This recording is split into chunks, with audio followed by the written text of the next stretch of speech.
पुण्यसंस्थिता नमस्ते सरस्वतीदेव्यै नमो नमः। ब्रह्म मार्ग प्रदर्शकं प्रेम भक्ति विनायकं शांति स्वस्ति विधायकं आचार्यं प्रवरं नमि। ठाकुर परिवार प्रति प्रत्येकকে আমার আবমিলুণ্ঠিত প্রণিপাত। আজকের এই সভায় আমার বরেণ্য ঋত্বিকদ্বয়গণ, শ্রদ্ধেয় সানাদা, শ্রদ্ধেয় আচার্যদা এবং আমার পুত্রতুল্য মুরলী ঠাকুরের যাজক কর্মী তৎসহ উপস্থিত ভক্তমণ্ডলীর দাদা এবং মায়েদেরকে আমার গভীর শ্রদ্ধা ও ভালোবাসা। আজ আমরা এখানে উপনীত হয়েছি আমার শ্রদ্ধেয় গুরুপদ দাদার মাতৃ অন্ত্যেষ্টি ক্রিয়া পশ্চাৎ প্রার্থনার উদ্দেশ্যে। তাই এই দিনটি কিন্তু আমাদের প্রত্যেকের আগত। আমরা কেউ চিরস্থায়ী নই। তো এটাকে বলা হয়েছে একটা পান্থশালা। এখানে এসছি দুদিনের তরে, কিন্তু আমাদের করণীয় কি? ঠাকুর তো বললেন যে যে কটি স্তর রয়েছে এই ভূলোক, এটাকে কি বলা হচ্ছে? ভূলোক, অর্থাৎ ভূমিতে বাস করছে আমরা। ভূলোক, স্বলোক, অগমলোক, গণলোক, মহলোক, তপলোক, সন্তলোক এবং দয়াল দেশ যাকে বলা হয়, সেই স্থানে মানুষ যদি যেতে পারে, মানুষ অর্থাৎ তার আত্মা যদি সে স্তরে পৌঁছাতে পারে কর্মফলে, তাহলে তারা জন্ম মৃত্যু হয় না, অনন্ত সুখের অধিকারী হয়। আর সে স্তরে না যাওয়া পর্যন্ত আমাদের এই জন্ম মৃত্যুর খেলা অনন্তকাল খেলতে হয়। নাগরদোলা দেখেছেন তো আপনারা সকলে? নাগরদোলা একবার নিচে নামে একবার উপর ওঠে। তাই শ্রীকৃষ্ণ গীতা কি বললেন? বহু নিবেদত্তানি জন্মানি তবে চার্জুন তান্নাহং সর্বাণি নত বেথ পরন্তপ। হে অর্জুন, তোমার আমার জন্ম পৃথিবীতে বহুবার হয়েছে, কিন্তু তুমি যখন উদ্ভিদ রূপে ছিলে, তুমি যখন জলৎকীট ছিলে, তুমি যখন অণ্ডজ ছিলে, তুমি যখন পশু রূপে ছিলে, তখনও কিন্তু আমি ছিলাম। আমি জানি, তুমি জানো না। তোমার আমার ভেতরে একটু প্রভেদ। আবার কি বললেন তিনি? অবজানন্তিং মাং মুরা মানসিক তনুমাশ্রিত পরভব ভূত মহেশ্বরম। এ সাধারণ মনুষ্য আমাকে সাধারণ মানুষ বলিয়া অবজ্ঞা করে, আমাকে অনুসরণ করতে পারে না, তাই আমাকেও পায় না। তাই আমাকে যারা পায়, আমাকে যারা ধরেছে, অনুসরণ করেছে, তারাই একমাত্র সেখানে পৌঁছাতে পারে। কোথায়? সেই স্তরে, ইহা ভিন্ন নয়। তাহলে প্রথম কর্তব্য কি আমাদের? তার সহিত যুক্ত হওয়া সদ্দীক্ষার মাধ্যমে। তিনিই বলেছেন তেতাং ভুক্তা স্বর্গলোকং পুণ্য তেতাং ভুক্তা স্বর্গলোকং পুণ্যক্ষেপ মহন বিশন্তি। অর্থাৎ তুমি যতই আমাকে ছাড়া নাম ধ্যান জপ সাধন ভজন যা কিছু করো, আমাকে ছাড়া তুমি যদি সে স্তরে পৌঁছা, পুনরায় তোমাকে আবার এই মর্তলোকে আসতে হবে। আবার কি বলছেন? তিনিই বলেছেন আব্রহ্ম ভুবনলোকং পরবর্তিনে অর্জুনে মাম অপেত্য কুন্তে পুনর্জন্ম না বিদায়তে। হে অর্জুন, যে মানুষগুলো আমাকে পায় তার বারবার পুনর্জন্ম হয় না। এবার প্রশ্ন আসছে, কেমন করে বুঝবো তুমি এই পৃথিবীতে বারবার করে আসছো এবং তোমাকেই ধরতে হবে? কি প্রমাণ রয়েছে? সেখানে গীতা কি বলেছেন? ওই দেখ আকাশে বাতাসে ধ্বনিত সর্বধর্মান পরিত্যাজ্য মাম একম শরণং ব্রজ ওয়াং পাপেভ্য মোক্ষামি মহাসুচ।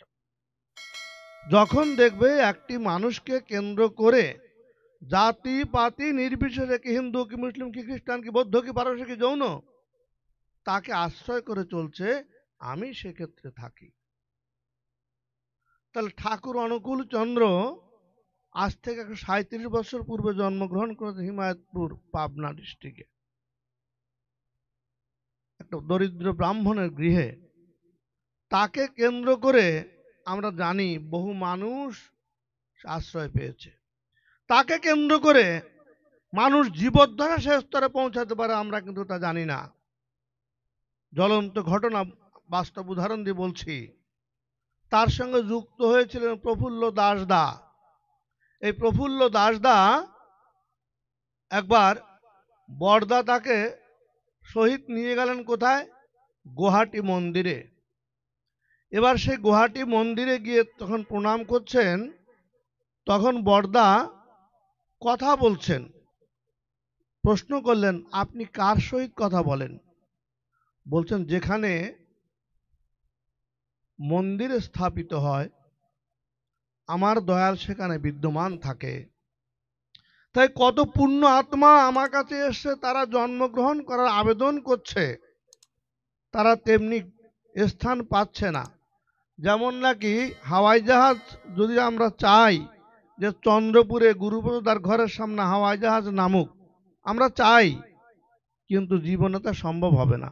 একটা প্ল্যাটফর্ম লাগে, প্ল্যাটফর্ম ভিন্ন, হাওয়াই জাহাজ নামতে পারছে না। তাই সেই পুণ্যবান আত্মাগুলো জন্ম নিতে পারছে না, অর্থাৎ শুদ্ধ মা পাচ্ছে না, শুদ্ধ বাবা পাচ্ছে না। বরদা বললেন। এমন সময় এক সাধু, বিশাল বিরাট সাধু, তিনি মন্দিরে বাইরে বসে সকলের কুষ্টি বিচার করছেন, দর্শন করছেন, দেখছেন, হাত দেখছেন। বরদা বললেন, আগে এ প্রফুল্ল, তুমি একটু একে হাত দেখাও না। হাত দেখতেই ওই সন্ন্যাসী প্রফুল্ল দাসদাকে ষষ্ঠাঙ্গে প্রণাম করছেন।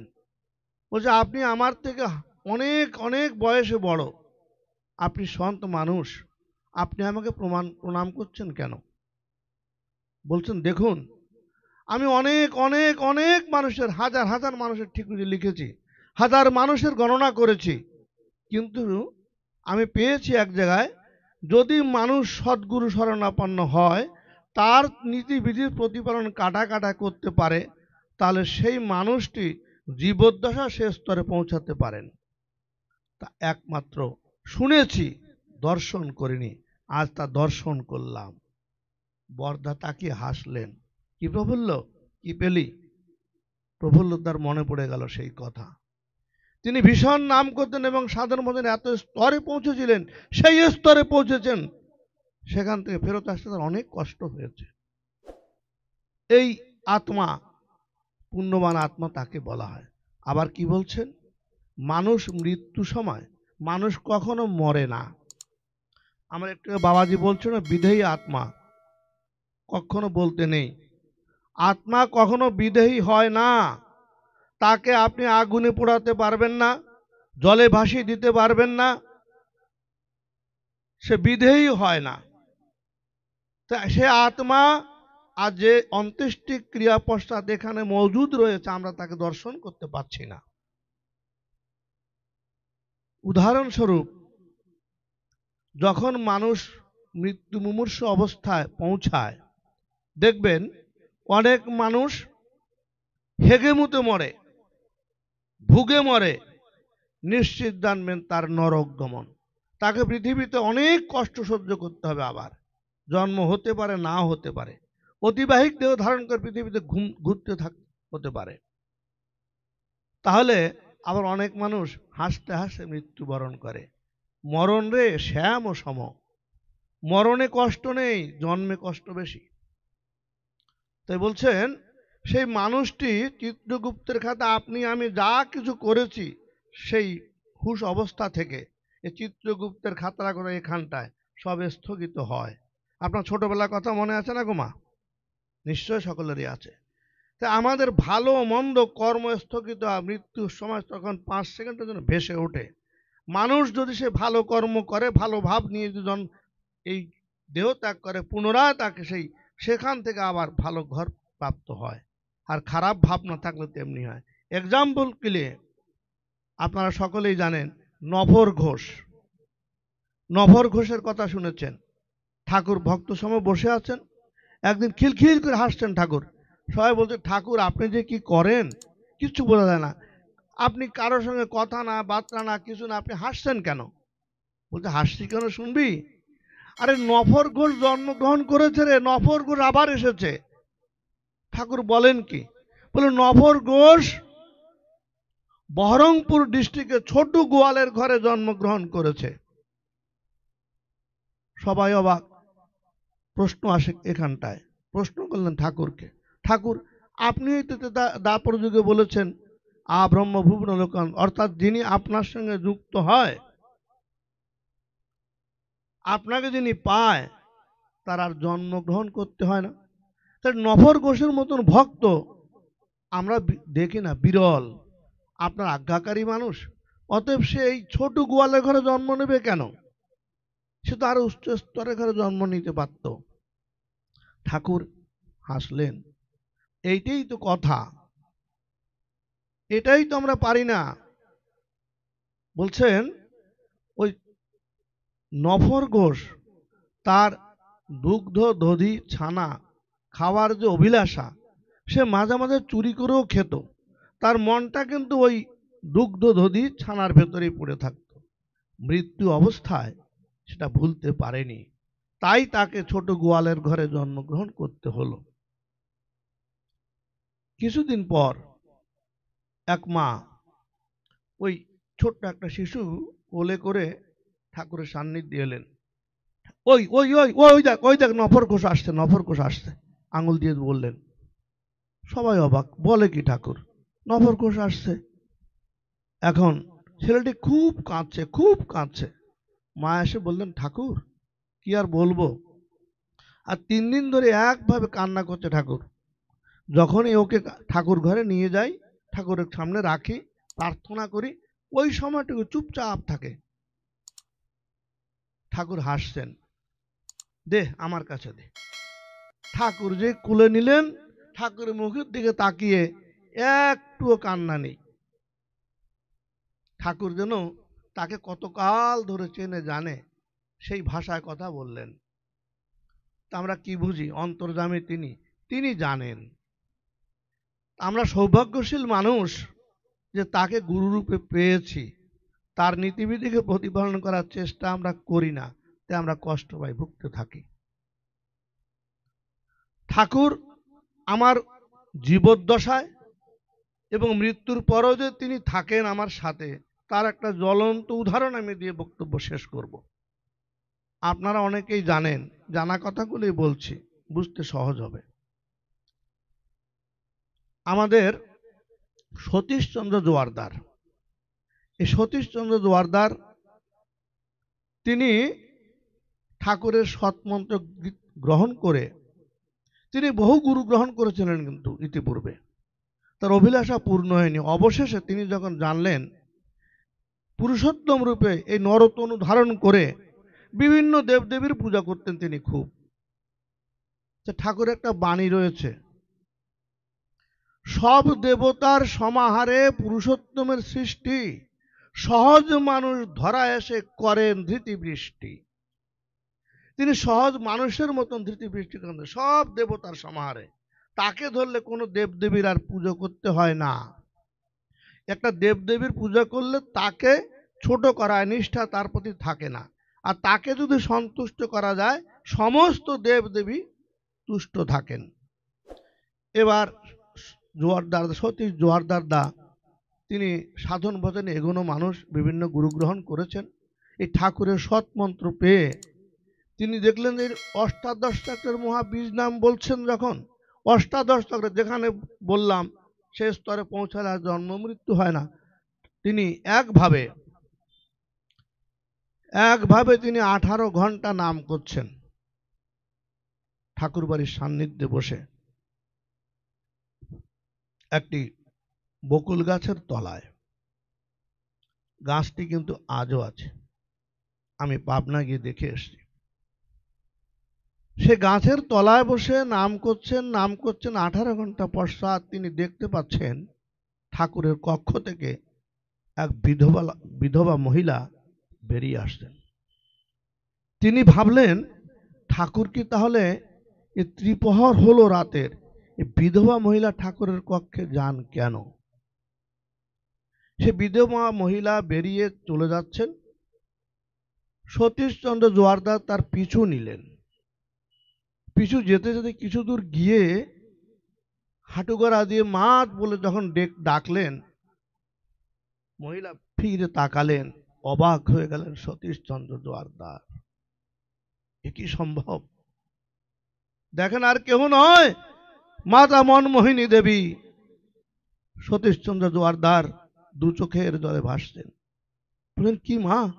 যাকে আমি নিজে হাতে 3 মাস পূর্বে, 90 দিন পূর্বে শ্মশানে জ্বালিয়ে এসেছি, আর সে মা বলছেন, সতীশ রে,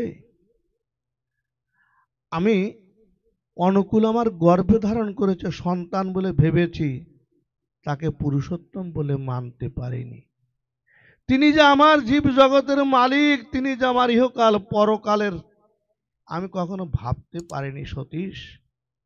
তোরা কত তার সঙ্গ করেছিস, কত গালমন্দ করেছিস, তোরা কি পেয়েছিস? তাকে সংসার ধর্ম ত্যাগ করে তার পিছু নিয়েছিস। সতীশ রে, আজ বুঝতে পারলাম সে কে। মৃত্যুর পর, অর্থাৎ আমার দেহ ত্যাগ করার পর আমি তাকে চিনলাম। তা আমি প্রায় রাতে যখন সুযোগ হয় আসি, তার সাথে কথা বলি, তাকে প্রণাম করি। ধন্য তোরা সতীশ, ধন্য পৃথিবীর মানুষ, তোরা তার সঙ্গ লাভ করছিস, তোরা ধন্য। তাহলে এবার বিবেচনা করে দেখুন, আমার সময় 15 মিনিট।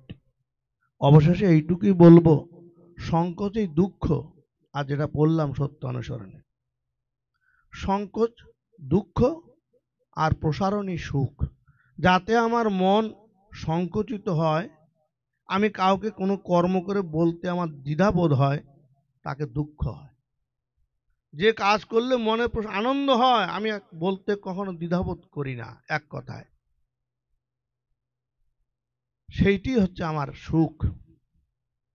তাই অনেক মানুষের মনের প্রশ্ন, মাতৃ পিতৃ বিয়োগ হলে পরে খাওয়া দাওয়ার যে ব্যাপারটা, পুঁথি খুলে দেখবেন আমার পণ্ডিতজন রয়েছেন, কোনো শাস্ত্রে কিন্তু সেটা উল্লেখ নেই। কেন খাওয়া হয় না?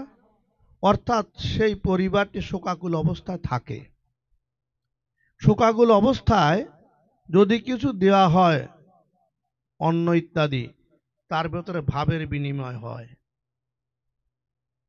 নিষিদ্ধ আমরা করি, কোনো পাঁজি পুঁথিতে লেখা নেই। কিন্তু অবাঙালিদের ভেতরে দেখবেন একদিনও তারা মানে না, 2 দিন 3 দিন পর তারা আবার 3 দিনের তেরোতে করে তারা প্রীতিভোজ দেয়, অর্থাৎ তাদের দুঃখ নেই। তাই অন্ত্যেষ্টি ক্রিয়ার বর্ণ অনুসারে যে বিধিবিধান দিয়েছেন, ব্রাহ্মণদের 10 দিন, ক্ষত্রিয়র 15 দিন, না 13 দিন, সরি, বৈশ্যর 15 দিন, শূদ্রের 1 মাস। এই কদিন পর শোকাকুল অবস্থায় থেকে যখন প্রথম তার উদ্দেশ্যে, অর্থাৎ তার আত্মাটি তখনও গমন করে না, সে গন্তব্যস্থলে যেতে লাগে তার 343 দিন সময় লাগে, 343 ডেজ। তাই আমরা বাৎসরিক ক্রিয়া আবার পুনরায় করি। অতএব এই ক্রিয়ার পর সে ধাবিত হয়। কিন্তু সত্তর তিনি দেখেন, এই যে আমরা প্রার্থনা করছি আমার দাদার মাতৃ সেই উদ্দেশ্যে তার গন্তব্য যাতে পৌঁছাতে পারে, আমাদের প্রার্থনা তিনি শুনবেন, তিনি তুষ্ট হয়ে সেখানে গমন করেন। তাই এক্ষেত্রে অন্তত আমরা কি করি, আমাদের ঠাকুরের যেটা নির্দেশ, কোনো অন্য খাবার দেওয়া হয় না, অন্ন দেওয়া হয় না। আমাদের আচার্যদেব প্রয়াত হলেন, বর্তমান আচার্যদেব 1 লাখের উপর, প্রথম দিন 1 লাখের উপর তিনি শুখা খাবারের ব্যবস্থা করলেন, অন্ন দেননি, কিন্তু নিষেধ রয়েছে এখানে। কারণ এই যে কিছুটা সংসপ্তিত থাকলে পরে অন্যের ভিতরে সে ভাবটা বিনিময় হয়, এবং সেইভাবে সবাই তার জন্য অন্ন দেওয়া নিষেধ করলেন। আমাদের শুখা খাবার বা শুখা প্রসাদ রূপে গ্রহণ করতে কোনো আপত্তি থাকে না। যাই হোক, আমি যতটুকু জানি, যতটুকু বোধগম্য হয়েছে আমার ঠাকুরকে গ্রহণ করে, শুধু এইটুকু বলবো সর্বশেষে তার এই বাণী, ইষ্ট গুরুর সার্থকতা, জীবন গেল ছাড়িস না, সব পাপেরই ত্রাণ পাবি তুই, ঋষির বাণী ভুলিস না। সবার মঙ্গল প্রার্থনা করি। আমার শ্রদ্ধেয় দাদার মা যেখানে থাকুক, কোথায় আছেন আমি জানি না, জানেন আমার তিনি, আমি তার কাছে প্রার্থনা করছি, হে দয়াল, তোমার কাছে যেভাবে তিনি যেতে পারেন, পুনরায় পৃথিবীতে এসে যদি তিনি একটা সুষ্ঠু পরিবার জন্মগ্রহণ করে তোমার কাছে লিপ্ত থেকে তোমার গন্তব্যে পৌঁছাতে পারেন, এই প্রার্থনা জানিয়ে আপনাদের প্রতি প্রত্যেকের মঙ্গল কামনা করে পরম দয়ালের শ্রীচরণে আমার বক্তব্য এখানে শেষ করছি। জয় গুরু।